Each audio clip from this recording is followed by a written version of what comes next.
NFL fans, what is going on? Welcome back to the J All Day NFL show. I'm going to go over my week 1 picks with scores. The first one with scores this offseason. I know it's only May. It's a little bit early for this, but I still wanted to have some fun. Just getting the conversation started a little bit. Obviously, a lot's going to change from now until the end of training camp and the preseason. We're going to figure out who the starters are, and obviously injuries are going to happen as well. But guys, listen, we went on a killer run last year. The last 9 weeks of the season, 110-39 with my picks. Absolutely crushed it. That's why you got to hit that like button and subscribe to the channel. All right, we're going to kick things off with the Dallas Cowboys on the road taking on the Philadelphia Eagles. The Eagles beat the crap out of the Cowboys twice last year, but Dak Prescott didn't play in those games, so you got to take that with a grain of salt. Right now, the spread's currently at 7 points, and I think the Eagles can cover the spread. So I'm going to go 33-20. The Philadelphia Eagles get this done. The Cowboys' offensive line is pretty young and inexperienced, right? They lost Zach Martin, and on the flip side, the Philadelphia Eagles lost a lot of guys on defense. Milton Williams and Josh Sweat are both gone, but they did bring in Jahad Campbell, a guy I really like, and I do think there's some guys on the Eagles roster that will be able to kind of plug and play in those spots. So yeah, 33-20, Eagles get a big home victory in week 1. Next, we're going to move on to the Chiefs and the Chargers. All right, it says the Chargers are at home, but the game is actually in Brazil. So make sure you note that if you're going to be betting on this game. I wouldn't really recommend betting on this game at all whatsoever. I've been flipping and flopping on this game for several weeks now, right? But I do love what the Chargers did in the draft, bringing in Omarion Hampton. They brought in Trey Harris too, the wide receiver, big X-type wide receiver. I love that. And I do think the Chargers and the Broncos are both going to be knocking on the door for that AFC West crown this year. The Chiefs drafted Josh Simmons in round 1, a guy I absolutely love. I thought he was the best offensive lineman in the draft. But he does come with some injury concerns. We'll have to see if he's going to be ready for week 1. Rashee Rice should be back and healthy. Pacheco should be a little bit better than he was last year. I still don't think he was 100% last year. And Steve Spagnuolo's defense is still very, very good. I originally thought the Chargers had a chance to win this game, but I'm going to go with the Chiefs here in prime time, nationally televised game in Rio. I'm going to trust Patrick Mahomes.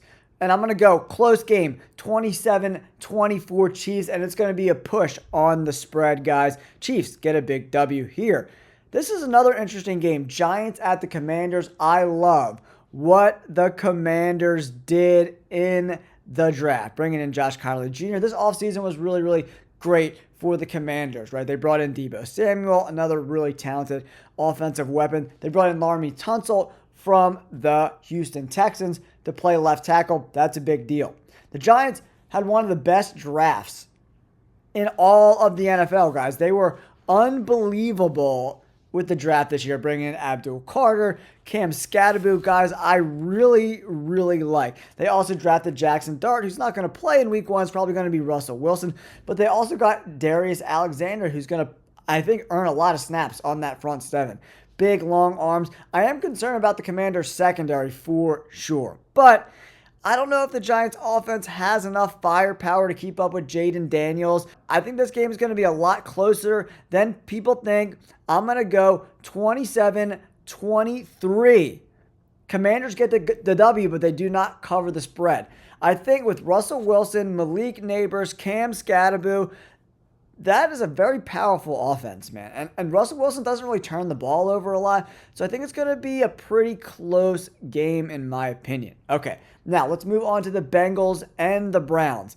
The Bengals had one of the worst drafts. I'm just going to call a spade a spade. Not my favorite draft in the world for sure. The Cleveland Browns, however, brought in 2 quarterbacks, Dylan Gabriel from Oregon, and they also brought in Shedeur Sanders. So Shedeur Sanders in the 5th round, that was an absolute steal. They also got Judkins. So they really, really brought in some quarterback power and some running back power in this draft as well. I do love what the Cleveland Browns did in that trade, trading back a few spots, still getting a really talented blue chip prospect and getting some draft capital along the way. The Bengals defense is not good, but that offense has a ton of firepower. I don't know how the Cleveland Browns score points, right? It's a good matchup for the Bengals because this offense is not very good. One of the worst wide receiver rooms in the NFL, the Cleveland Browns have. So, maybe it's not going to actually be that close. Let's say 31-17.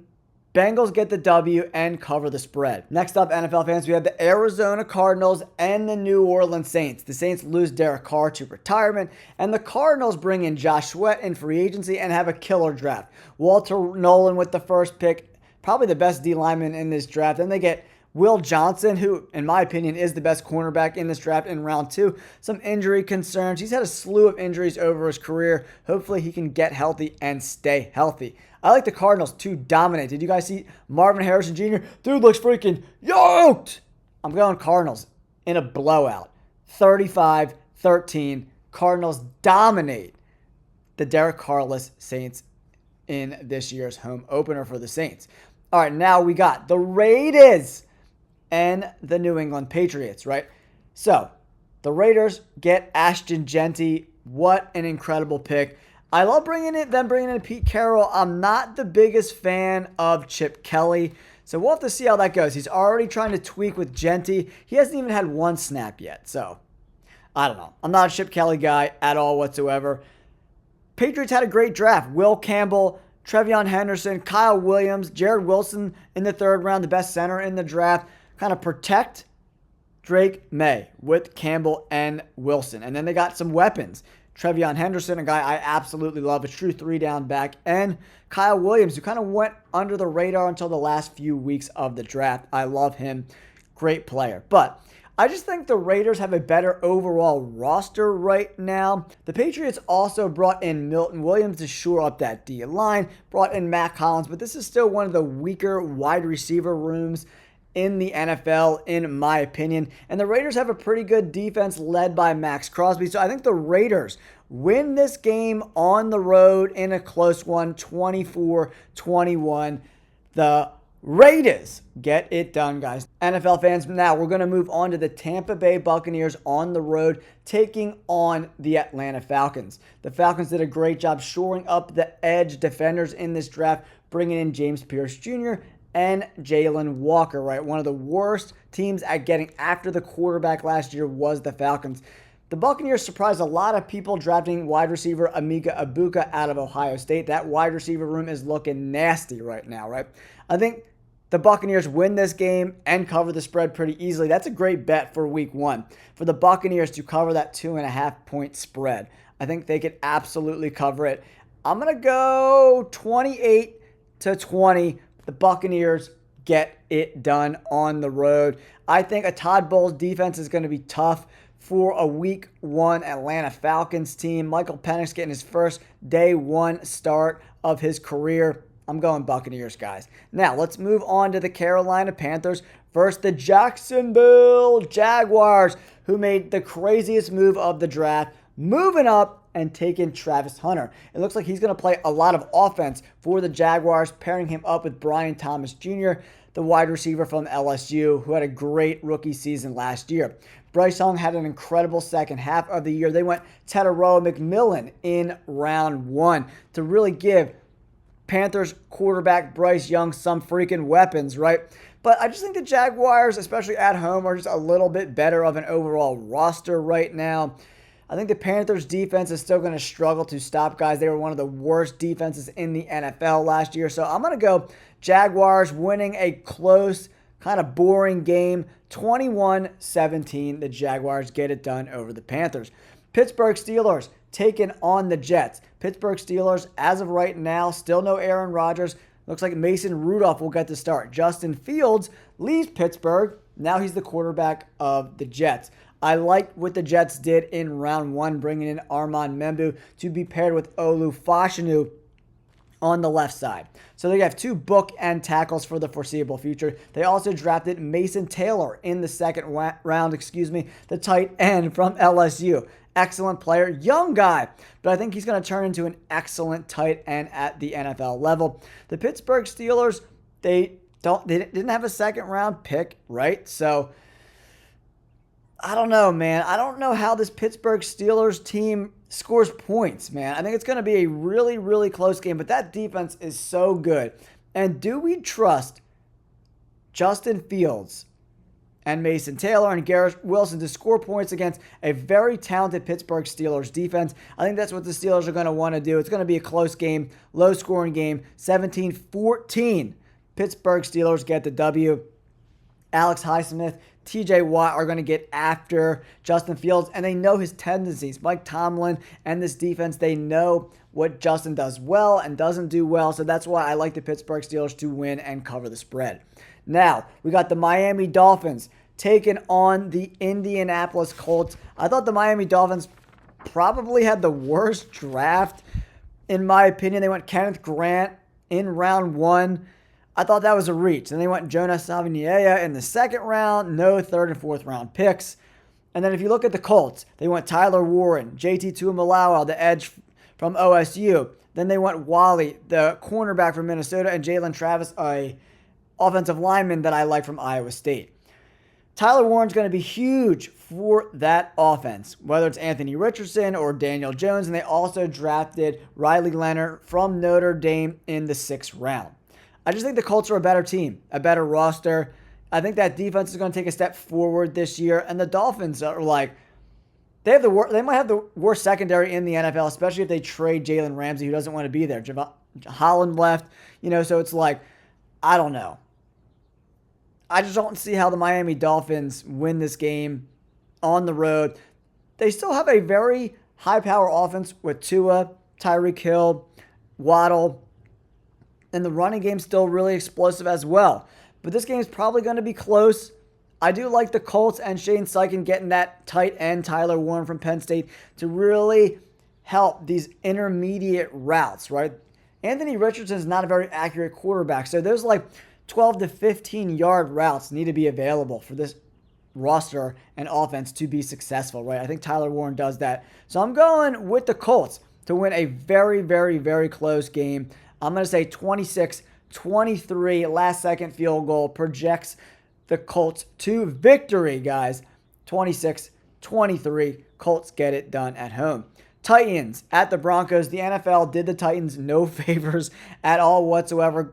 Cam Ward, the number 1 pick, going up against arguably the best defense in the NFL.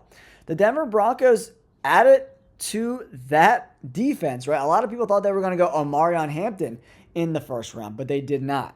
They went Jody Barron, a secondary guy. He could play in the slot or outside or safety, really talented guy.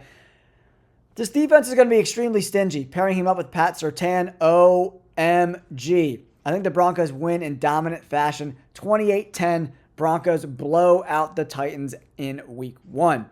NFC West on the ticket next. 49ers at the Seahawks. Brock Purdy got paid. So did Sam Darnold. He's the new quarterback for the Seahawks here, guys. The 49ers are gutted, right? Straight gutted. Deebo Samuel got shipped off to the Commanders. They lost a lot of guys in free agency. The cabinet's looking pretty bare. Is Christian McCaffrey going to return to form? The Seahawks don't look great either, right? DK Metcalf got traded to the Pittsburgh Steelers. I think the line is right on the money. This is a game I don't want to touch at all whatsoever. It is tough to play in Seattle, so I'm going to go a close game here, 28-27. Seahawks win in week 1. But this game can go either way. Bettors, I would stay away from this game. Next up, we got the Lions and the Packers, guys. The Lions are without Ben Johnson, who's now the head coach of the Bears, and Aaron Glenn, their defensive coordinator, is now the head coach of the Jets. Wow, that's a lot to lose. But the core is still there. Amon-Ra St. Brown, Jared Goff and company. Aiden Hutchinson is cleared. He's ready to go back to work. But the Packers bring in Matthew Golden, a true X-wide receiver, the best separator in this draft class, in my opinion. And I like what this defense is doing too, man. Xavier McKinney, I like it.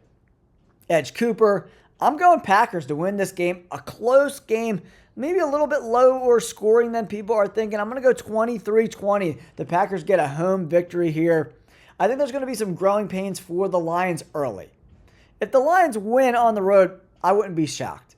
But the Packers at home, new DC, new OC, there's going to be some growing pains, and the core of the Packers is still all together. I like them to win a narrow victory. What did I say? 23-20, yeah. And then Houston Texans at the Rams. Yo, this is the bet. You get in on this line early, guys. If you're a betting guy, make sure you check out my memberships where I release all my bets each and every Friday, guys. Rams are going to blow out the Texans.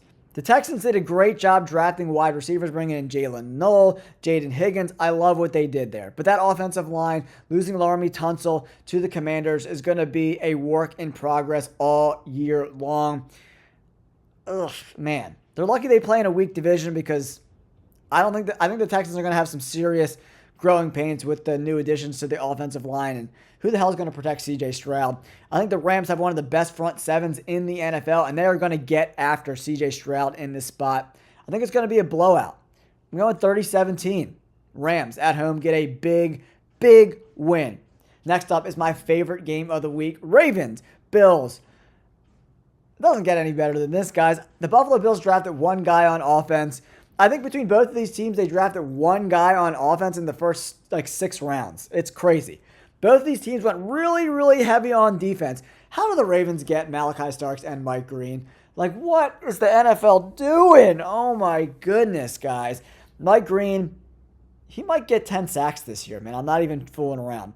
If he got 6, 7, 8, 9, 10 sacks, I would not be surprised at all, depending on his snap count, obviously, right?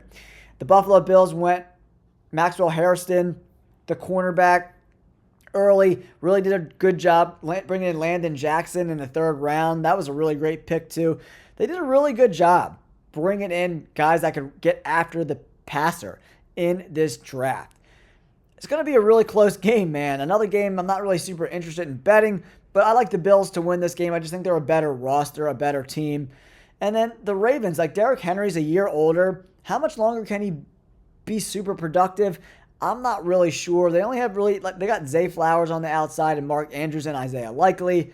The Buffalo Bills weapons aren't much better, to be honest. You'd think two teams that really need an X wide receiver would have went out and got one, but they're pretty much, mirrored each other in the draft, going really defensive heavy, which was kind of a head scratcher for me. But I'm going to go with the Buffalo Bills barely, 26-24. If the Ravens won, I wouldn't be shocked either. Another game I'm not super, we'll have to see as we get closer to the season, guys, what team I actually like a little bit better if injuries pile up for either team. Give someone else an edge. But for now, 26-24 Bills. Then wrapping up week 1, we got the Vikings and the Bears. The Bears aren't ready to compete yet. The Vikings still have one of the best rosters in the NFL. I think it's going to be a close game, but I like the Vikings and the points. I'm going 30-27. Vikings get it done over the Chicago Bears. I'm just not a Caleb Williams guy. Maybe he'll prove me wrong. We shall see. Don't forget to like and subscribe, guys. Peace.